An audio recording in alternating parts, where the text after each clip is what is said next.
Hello, everybody. It's our time for our weekly live, and we have been talking about out of body experiences. So, what exactly is an OBE? Out of body experiences, OBEs, is a phenomena where a person feels as if their consciousness has separated from their physical body, allowing them to perceive themselves and the world from a location outside of their body and their physical form. So during an OBE, people often describe floating above their body, seeing their physical self from a different perspective, or even traveling to different places and dimensions. There are different ways to experience an OBE, and here are some examples. So, spontaneous OBEs are those that occur without any conscious effort or planning. These are often reported during times of extreme relaxation, like just before falling asleep or while a deep meditation. The individual suddenly feels detached from the physical body and may observe themselves from an external perspective or even travel to unfamiliar places. People often describe these experiences as feeling very vivid and real, even more so than in dreams. Now, near-death experiences is very well known, and these are most of the well-known OBEs, often occurring when a person is close to death or undergoing extreme trauma. In these cases, the individual frequently describe floating above their body, watching medical staff work on them, or traveling through a tunnel towards the light. Many near-death experiences also involve encounters with deceased loved ones or spiritual beings. Though science has explored biological reasons behind near-death experiences, many people interpret them as glimpses into the afterlife. And these experiences are incredibly impactful and life-changing for the individuals that experience them. Now, in lucid dream, people become aware that they're dreaming and can often control their dreams events. Sometimes lucid dreamers can take this a step further and consciously exit their dream body, experiencing what feels like an OBE. In these cases, the line between lucid dreaming and astral projection can blur, as the dreamer may explore otherworldly realms or feel as though they're truly left their physical form. Now, astral projection is a deliberate form of OBE where people intentionally use specific techniques to leave their body and explore other dimensions. Many spiritual traditions teach methods for astral travel, and some practitioners believe that they can access higher planes of consciousness or even interact with other entities during these experiences. Unlike spontaneous OBEs, astral projection is usually planned and practiced with specific goals in mind as a spiritual exploration, healing, or seeking answers from higher beings. Now, during intense trauma, the body and mind can become overwhelmed, leading to a form of disassociation where the conscious detaches from the physical body. This type of OBE may serve as a coping mechanism to distance oneself from the emotional or physical pain of the trauma. Individuals who have experienced car accidents, abuse, or other extreme stress report feeling as though they were observing the traumatic event from outside their body. This kind of experience should not be misinterpreted as multiple personality disorder, where the person, usually a child, who is being severely abused, detaches themselves and produce an alternate persona in order to protect the core of the individual. This is something completely different. Now, through deep meditation, some practitioners reach altered state of consciousness where they experience an OBE. In these cases, the individual might feel their consciousness raising above their physical form, entering higher states of awareness. Meditation-induced OBEs are often associated with feelings of peace, expansion, and heightened spiritual connection. Practitioners of certain spiritual disciplines, such as yoga or mindfulness, may experience this as part of their practice. Now, there's something called sleep paralysis, and this occurs when somebody wakes up but is unable to move, often accompanied by intense fear and hallucinations.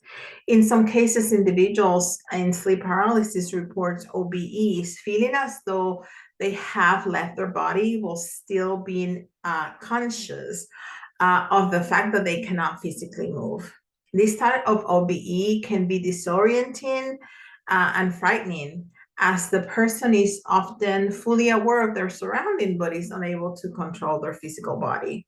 Now, when I have done OBEs on purpose, so I have planned it, I have my intention, I have where I want to go, who I want to meet. Sometimes I have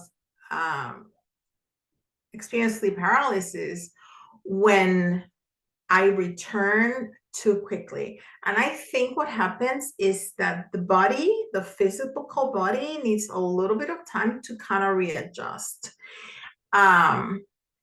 But it can be very frightening, and it can seem like that it's been a long time when it's just a matter of seconds. So if you ever try to, do some astral travel, and when you come back, you feel that you can move, just relax, okay? It's a matter of seconds. It's gonna pass. You're not trapped in your body. You have not disconnected from your body.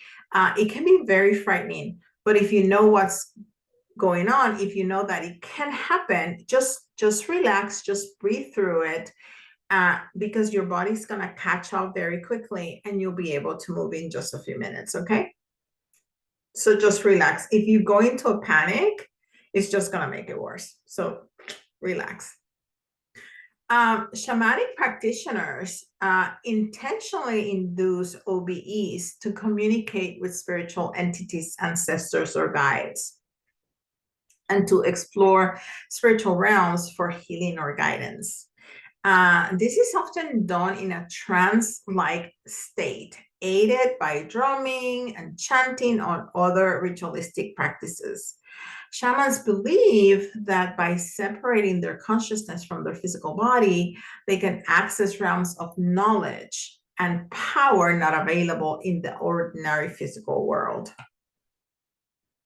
Now, certain substances like mushrooms or ayahuasca, LSD, are known to trigger OBEs, where users feel as if they have left their body, their physical body, and are exploring other dimensions and realities.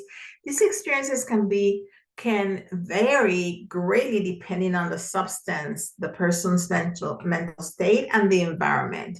People report feeling as though they are floating, sensing their own body from above, or even traveling through mystical realms. Now, if you are going to try something really strong like ayahuasca, do not buy it online and do it by yourself. Do not just go to anywhere.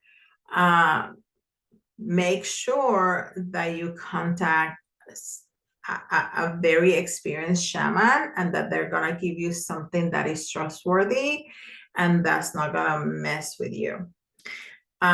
Even though when I tried, I was with a group of healers that we brought in a shaman from Colombia, and we had really good ayahuasca, very good quality ayahuasca.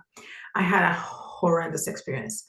And I know that a lot of people have incredible positive experiences with ayahuasca. Not me. And I don't think it was the ayahuasca. I think it was just my body chemistry that doesn't do well with psychedelics. Um, and it was one of the most, if not the most frightening experience of my life. Um, and I was among friends, and I was among people that loved me and knew that I was going to be taken care of if anything was to happen. And I was still incredibly frightened, even though I have an unshakable faith that the spirit world has my back and I'm protected. I was incredibly uh, frightened by this experience. So if you're gonna try something like this, please, I cannot stress enough to do your research, do your due diligence, and make sure that you contact somebody that has experience, they know what they're doing, and don't just get it online and do it in your bedroom, because you may not do well, okay? We'll continue. Remote viewing is a phenomenon where a person projects their consciousness to see or experience events, locations, or people at a distance. This is often done deliberately and has been researched by government, including ours, and organizations of its potential use in gathering information from afar. While not always classified as OBE, many remote viewers report feeling as though their consciousness has left their body to access the information they seek. So remote viewing is not technically an OBE, but sometimes the remote viewer, feels like they detach to go visit the place that they're supposed to be viewing and researching. It's just like astral travel and lucid dreaming. You know, the lines are so fine that they kind of blur. Each of these types of OBEs reflect different triggers, experiences, and outcomes, but they all share the common feature of a perceived detachment from the physical body, an exploration of consciousness beyond ordinary perception. So, okay, guys, I hope this was helpful. Let me know in the comments below if you have any questions, or if you need me to expand in any of these experiences, or if you want me to talk about something specific that you're curious about. I'll be happy to do a live on that. As always, I will post this video in the next few minutes to the group, but you can always find this and all my content in my YouTube and TikTok accounts. So that's all for now, and I hope to see you on our next Wednesday at 6 p.m. Eastern Time for another live. Bye.